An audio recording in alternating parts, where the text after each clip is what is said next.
Welcome to All Things Work. I'm your host, Ann Sparacco. For this episode, we're recording at SHRM 25, our annual conference here in sunny San Diego. And today we're exploring the latest trends in talent acquisition and sharing insights supported by research and data in SHRM's 2025 Talent Trends Report. And joining us today is Heidi Barnett, President of Talent Acquisition Solutions at isolved, a leading provider of human capital management solutions. Welcome to All Things Work, Heidi. Thank you so much. I'm excited to be here today. We're excited to have you. So tell us a little bit more about your position and your experience. What led you to this work? For sure. So my background is actually in marketing. And so I was interested in tech and started to work my way into tech through HR. And my first company I worked with was onboarding. And then afterwards came over to an ATS, so applicant tracking system, and have been there working in that space for many years. And then we started a company called Applicant Pro, and I was there for over 13 years. And then after that, isolved just made a strategic acquisition of the ATS. And so now it's more of a fully integrated solution, but we also have a standalone ATS as well. So we're running both the integrated and the standalone. So I started as a part-time content writer in marketing and grew my way through the ranks, and then spent my last 3 years as CEO, and then came over as president of isolved Talent Acquisition Solutions. So it's been quite a journey, right? I've seen quite a bit in the talent space, and but I really love the tie of marketing to recruiting. I feel like there's a really big story there where a lot of marketing principles are utilized when we're trying to attract talent. That's funny. I have a friend at Citibank who does a combination of this work. She does kind of marketing with the HR team. So it's definitely, you can see how it crosses over a lot. It's really great.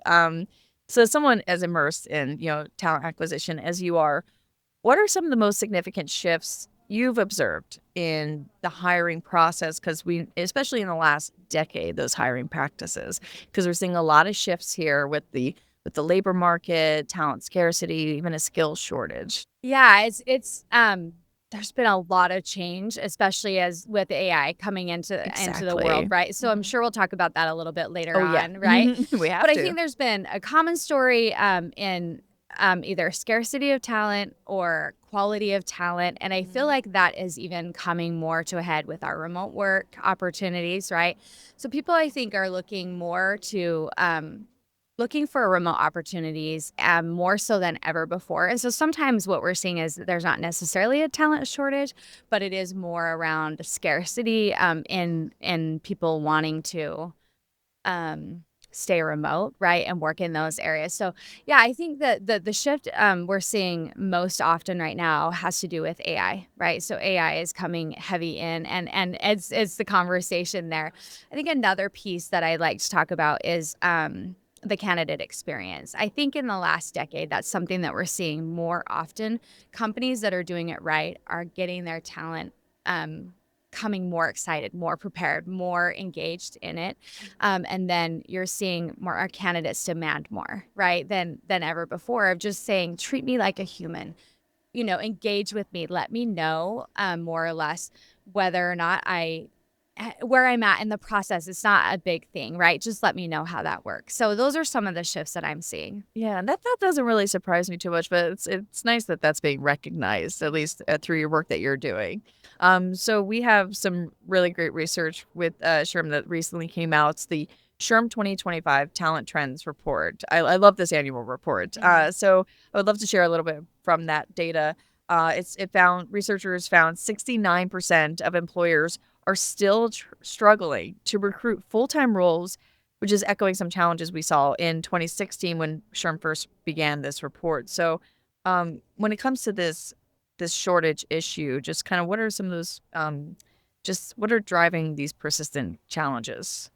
Yeah, shortage is interesting because we're also hearing the theme that there's too many candidates, but maybe it's more of a quality issue, right? We're not finding the right candidates for the jobs. I think that our job boards are doing a great job of making it easier for people to apply, right? So I have a college-age daughter who came home for the summer, and she sat down one afternoon to apply for jobs. Within an hour, she'd applied for over 100 jobs because she hopped on Indeed, set up her profile, and then apply, right? So the easy apply is making it easier for candidates to apply. But she couldn't tell me where she had applied. She couldn't tell me what what she had applied for, right? And so a lot of times what we're seeing is that there's an overabundance of candidates, but maybe a lower quality. And so people are weeding through trying to find the candidates that are a right fit for the role. And then that's one of the themes we're seeing. We're also seeing that for those jobs that are on site, it's very difficult to find those roles because there are a couple of themes that we're seeing here. One is that you have gig workers, right, who can work whenever they want, driving Uber, doing, any of those gig work. And so when they're doing the gig work, they can just do whatever, whenever, work whenever they want, right? And so it makes it so they don't want to join an entry-level role, cleaning houses or working at convenience stores or those types of things. So we're feeling an extreme shortage in our hospitality. And a lot of that has to do with being on site as well. So I think it's a really interesting dynamic where we have overabundance of candidates and then a shortage of candidates existing at the same time. We're also another thing I'd love to point out here is that we have our older generations who are retiring early, and where you have that exodus from the market or from the job market, we're also not seeing the entrance of those employees coming in prepared in the same way to be able to backfill those roles. So that's another thing that's happening.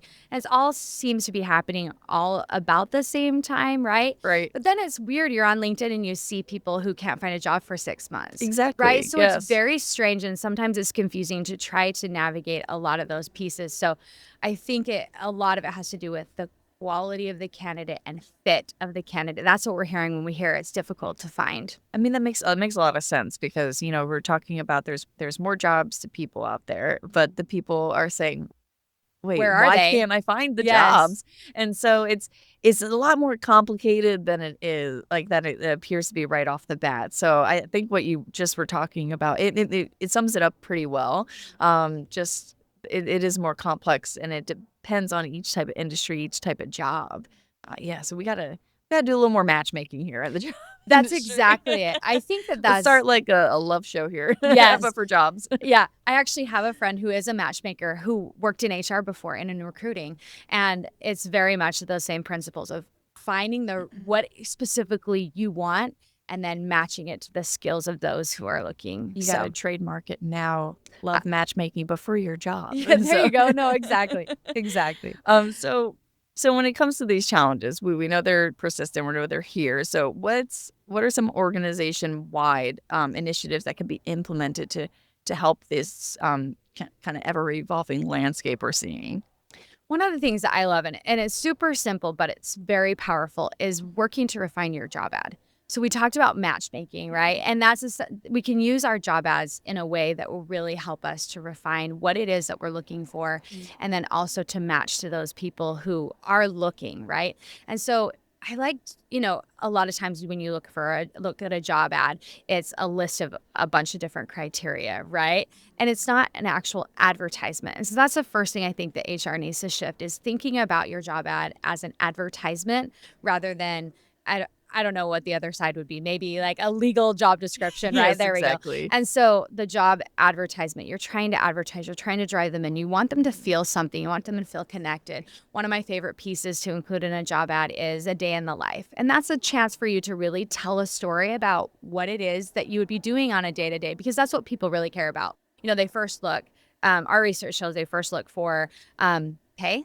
Next, they look for schedule, and then they look after that for some sort of connection or what it is that you're doing, right? And so if we can give them that will make a big difference in how people are recruiting and what it is that they're doing in order to be able to really start that candidate experience early with a connection to the job ad. So yeah, I'm picturing it like a dating app. Like, no, it's like really you true. want to, we understand. Like, you're this age, you like dogs. Okay, but what really about you? Yes, is gonna make me want to go on date number 2? Imagine right? if you went to a dating app and it was just a list of like all the different things that you needed them to do. You wouldn't feel that connection, right? I require to pick you up to date now. Yeah. But really, I agree with you. It's basically, is this going to be a good cultural connection as well? Is this going to be a good fit for the candidate? And if the candidate reads what your company, your culture is all about, and they don't like that, then it's kind of good to know right off the bat, okay, it's not good to work here, or the or the workplace doesn't really want a candidate who doesn't like this, Yes. So it's, again, that Well, it wastes matchmaking. everybody's time, right? Yeah, it If saves we more can, time. yeah, if we can utilize the job advertisement to get people excited, you bring them in, then you also can apply the different criteria to help to weed them out on the back end, right? But this first stage is really to get them excited and involved from the very get-go. I love that. I love that. So according to the SHRM report, with 28% of organizations requiring new skills for full-time roles and 47% updating existing roles to include these new skills.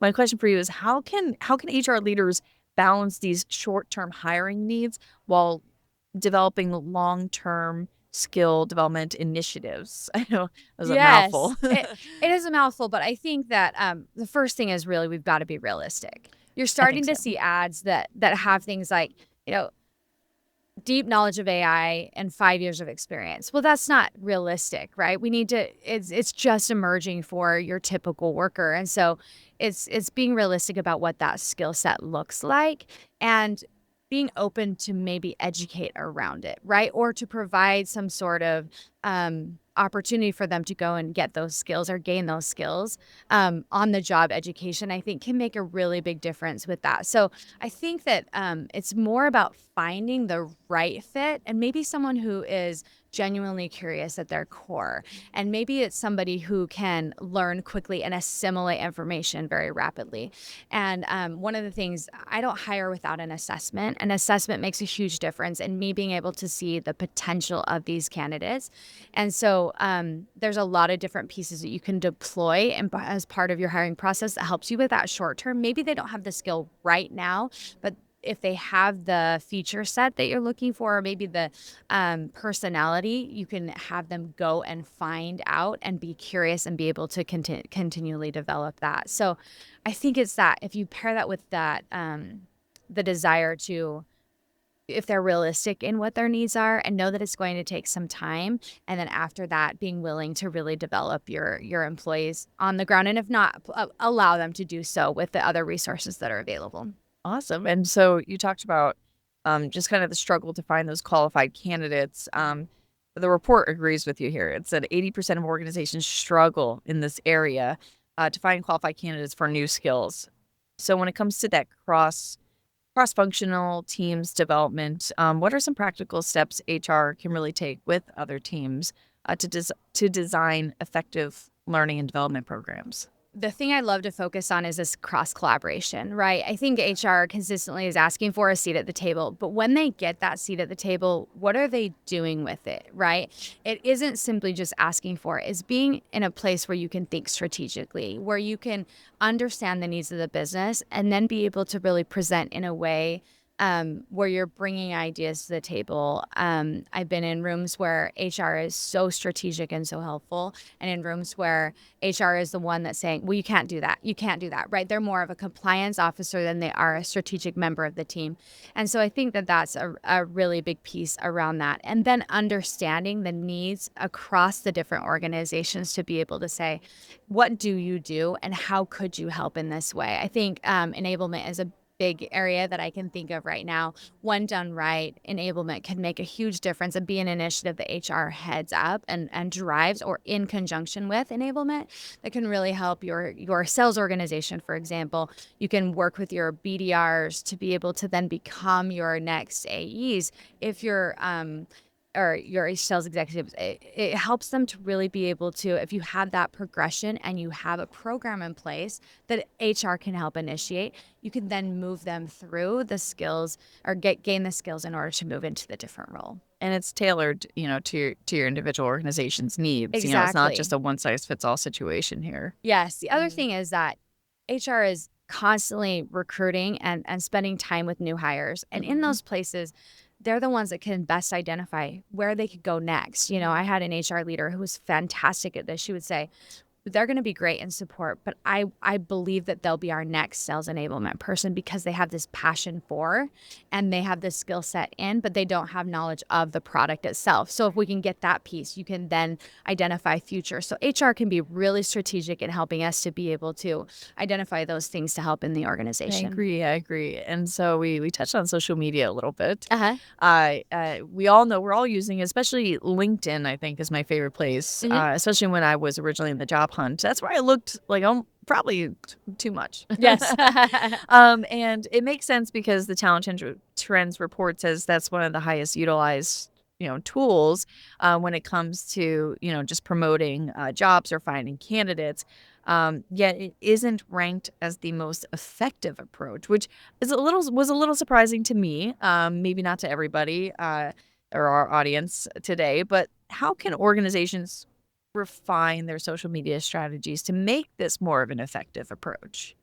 Yeah, this is a really great question. And I think simply you need to go where your candidates are, right? I think that there are companies that are on LinkedIn looking for their audience is not there, right? The audience being the candidates that they're trying to hire. They maybe are over on TikTok, right? And so maybe you should be on TikTok looking. It's also the opposite. Some companies are investing in putting their jobs out on TikTok, and that's not where they're going to get their candidates from more of a professional viewpoint. And so go where your candidates are is the first thing.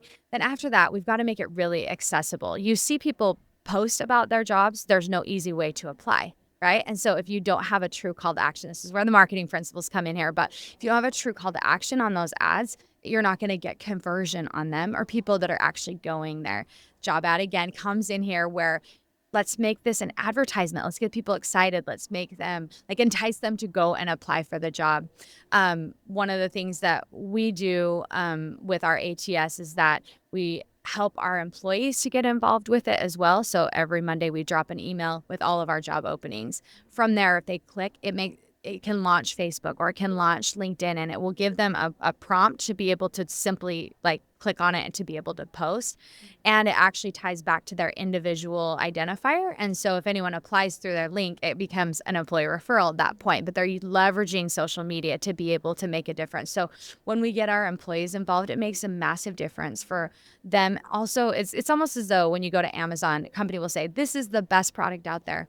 But you go to the reviews, right? Almost always go to the reviews before, Always. right? You want to go see what other people are saying. And so your employees can be that review cycle for them to be able to really help them with that. So I think we can use social media. I think what people are doing is almost a post and pray strategy. We take our ad, we post it up, and then that's all. But if we're more proactive about how we utilize it, it can really become a tool that then converts. People are using it more often, but it's not getting the results. So that's a conversion problem. Right. You got to clean it up a little bit too, because I think, especially on LinkedIn, you see the easy apply button. And you're thinking, great, it's so fast and so easy. But then you see the number, it's like 10,000 other people applied. And that's intimidating for the person because then you're thinking, there's no way my resume is going to be seen. There's no way for this. So it's great that it's convenient that through social media, but it could be tweaked a little bit to make it a little more effective. Absolutely. Yes, absolutely. So we touched on AI. We're going to round it back up to the AI conversation because it's top of mind for everybody. I mean, even the Talent Trends report really addresses AI and how HR professionals are utilizing it, especially for recruitment. I think that was one of the biggest areas. So I'm just going to read off a couple of data points because there's a lot of information in this report. I can't memorize all the numbers. So AI adoption in HR has climbed from 26% in 2024, just last year, to 43% this year. That's crazy. 51% of organizations use AI to support recruiting efforts, which is kind of what I just mentioned. But they say 67% of respondents said their organizations are not actually proactive in upskilling employees to work alongside with these AI advancements. So they're coming in, they're utilizing, but we're not really getting ourselves ready for this yet. So what steps can HR leaders take to prepare their workforce for that AI integration and collaboration? Don't forget the human touch, you know? Yeah, this again is a great question. And I think it's the right question to be asking. is how do we prepare people to utilize it? Not so much like how do we get it into the organizations, but how do we help them to be able to utilize it? And I think that we're doing a great job. I think even last year, maybe the year before, when we were talking about IA, what we were talking about was how to keep people out or keep people safe from Yeah. it. And now we're moving to a place of almost adoption or acceptance into how do we then go about getting people ready for this. And I think that it is using it ourselves, right? In HR, we need to be utilizing it ourselves. And like you said, they're using it in recruiting. I think that there are courses or enablement that we can also have that will be able to really help with that.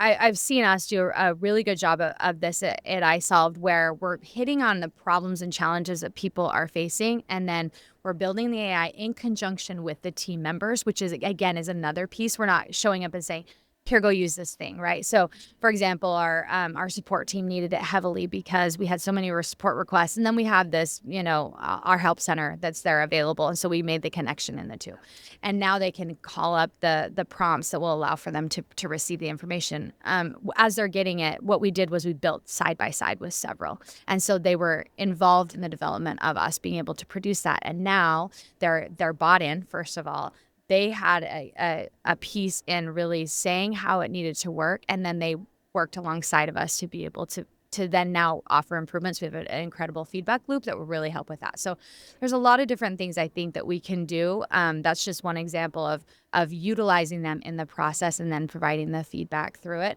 I don't know if it's always buying more, or there's a lot of different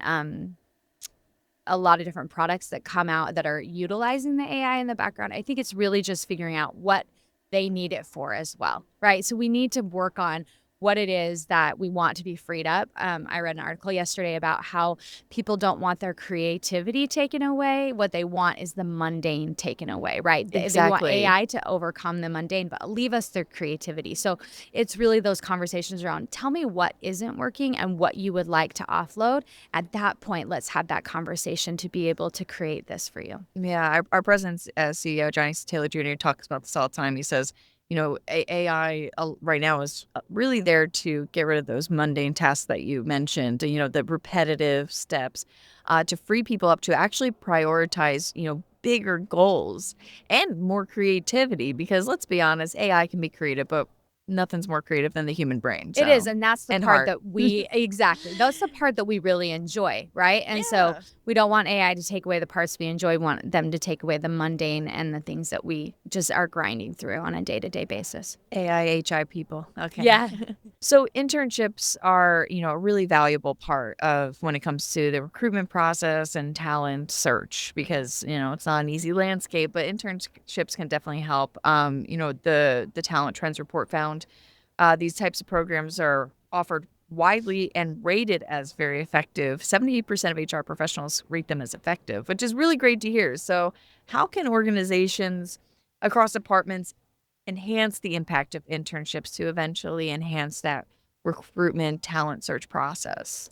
Yeah, I love the idea of internships. I think it makes a really big difference in your pipeline, right? This Right. is when we talked about skills and skills gap. It gives you a chance to be able to teach these up and coming employees about an opportunity going forward. I think that it takes a lot to have a good internship program, and I think that it takes organization really understanding what the clear goals and objectives are around having an intern really be involved. I think that sometimes we treat it as free or cheap labor, and that's not what we want it to be, right? We want this to be something that will allow for them to feel connected. We want them to essentially drink the Kool-Aid of the company, right? Be really excited about it and want to be brought on at the end of it. I think that also creating opportunities, some I've seen companies that they'll have, 20 interns and 2 roles that are open at the end of it. And it creates creates competition and potentially maybe makes for a better hire.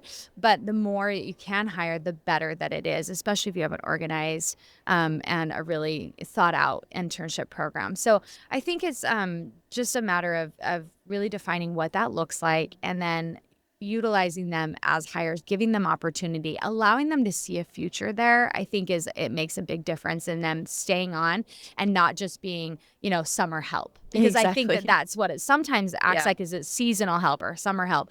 And it really should have somebody who's working their way into a role Right. that will make a big difference to the company. Yeah, it's more of those part-time gigs. It's not really meant for, I mean, I worked at restaurants during the summers, but that wasn't gonna be my long-term career, so Right, right.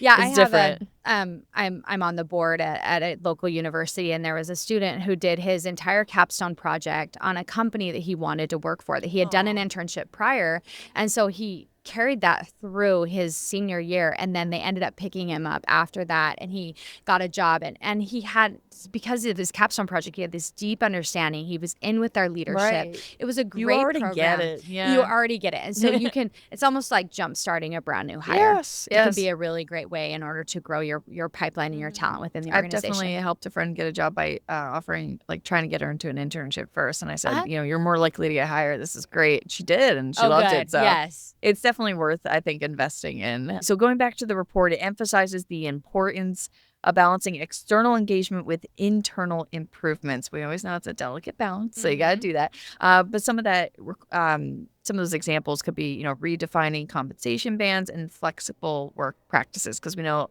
that's in high demand by a lot of workers, especially post COVID-19. So, how can HR teams really foster cross-functional collaboration to align those recruitment strategies with those larger business goals?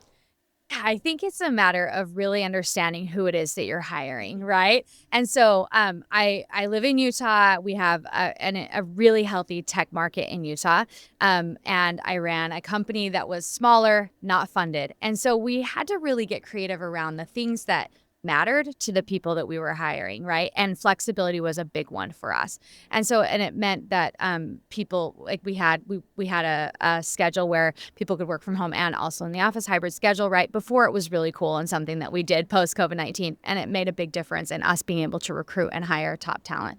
And so it really is, I think, a matter of figuring out who it is that you're hiring and focus on what those things are, and not doing what all the other companies do, right?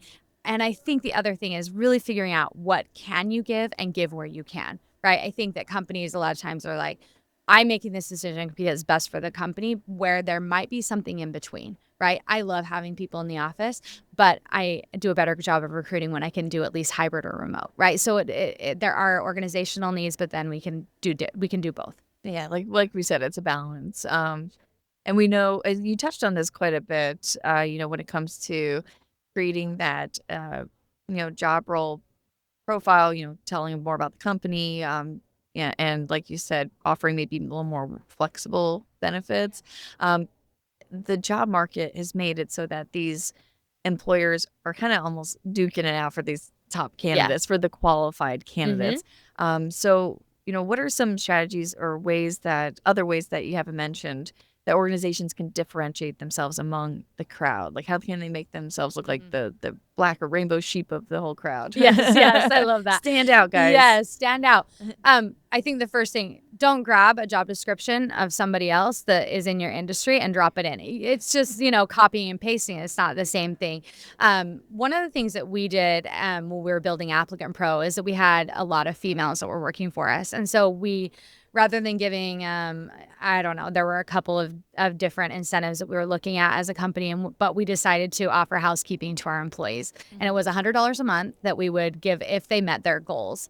And this became a huge differentiator for us. And it didn't cost us a ton of money, but it made a huge difference. And it became like a virtuous cycle. People would post about it on social media and then Mhm. say, by the way, we're hiring. And then their friends would say, hey, I want to know more information. They're actually paying for your housekeeping, right? And so there's things that you can do. There's a company here that's sponsoring Bamboo HR. They're in Utah as well. They do paid vacation, and they give you dollars to go on vacation, and then they pay you paid time off for vacation What? as well. So there are a lot of different things. And again, this doesn't, I mean, it's not costing the companies a ton of money. It Right. just makes a big difference in you really connecting to the things that they care about, that you care about as well. And I think it can be a win-win across the board.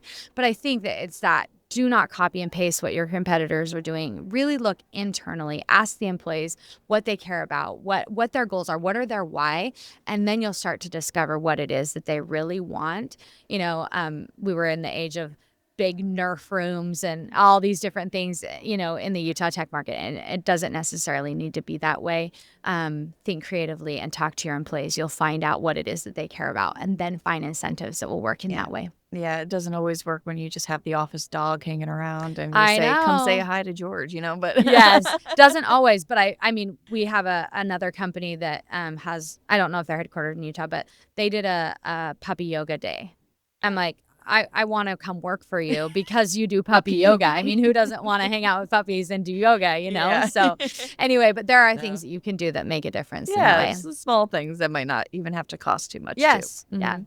All right, well, thank you so much, Heidi, for, sharing your insights and sharing some of the personal stories you had too about your daughter applying and everything. Yes. So Thank you so much. It was great it was talking with you great today. having you. All right, that's going to do it for this week's episode of All Things Work. Just head to shrm.org/allthingswork for all of our information, including our weekly newsletter. You can also follow us on social media, like, comment, share. We want you to be part of the conversation. Thanks for joining us. We'll catch you next time.